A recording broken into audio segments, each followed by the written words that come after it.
পুরো ম্যাচে লাউতারো মার্টিনেজকে কার্যত দেখাই গেল না, তিনি মাঠে নামলেন না, এমনকি ক্যামেরাতেও খুব একটা ধরা পড়লেন না তিনি।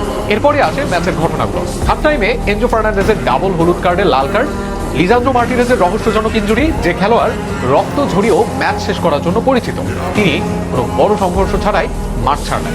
এরপর ক্রিস্টিয়ান রোমেরোর ইনজুরি, স্ক্যালোনির এমন কিছু বদলি যেগুলো ম্যাচের সময় অনেকের কাছে অস্বাভাবিক মনে হয়েছে।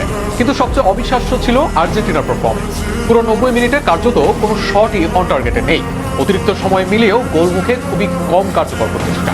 যেখানে স্পেন প্রায় 800টির কাছাকাছি পাস খেলেছে, সেখানে আর্জেন্টিনা 300রও কম পাস সম্পূর্ণ করেছে। অনেক সময় এমনও মনে হয়েছে বল জিতেও কয়েক সেকেন্ডের মধ্যে আবার স্পেনের কাছেই ফিরিয়ে দিচ্ছে তারা। এটা কি শুধু স্পেনের অসাধারণ প্রেসিং, নাকি আর্জেন্টিনা অস্বাভাবিকভাবেই খারাপ খেলেছে? ম্যাচের বাইরের কিছু ঘটনাও আলোচনায় এসেছে। ক্রিস্টিয়ান রোমেরো ট্রাম্পের সঙ্গে হ্যান্ডশেক না করা, এসবের সঙ্গে সরাসরি কোনো সম্পর্ক আছে কিনা তা আমার জানা নেই, তার কোনো প্রমাণও নেই। কিন্তু সামাজিক যোগাযোগ মাধ্যমে এগুলো নিয়েও নানা ব্যাখ্যা দেওয়া হচ্ছে।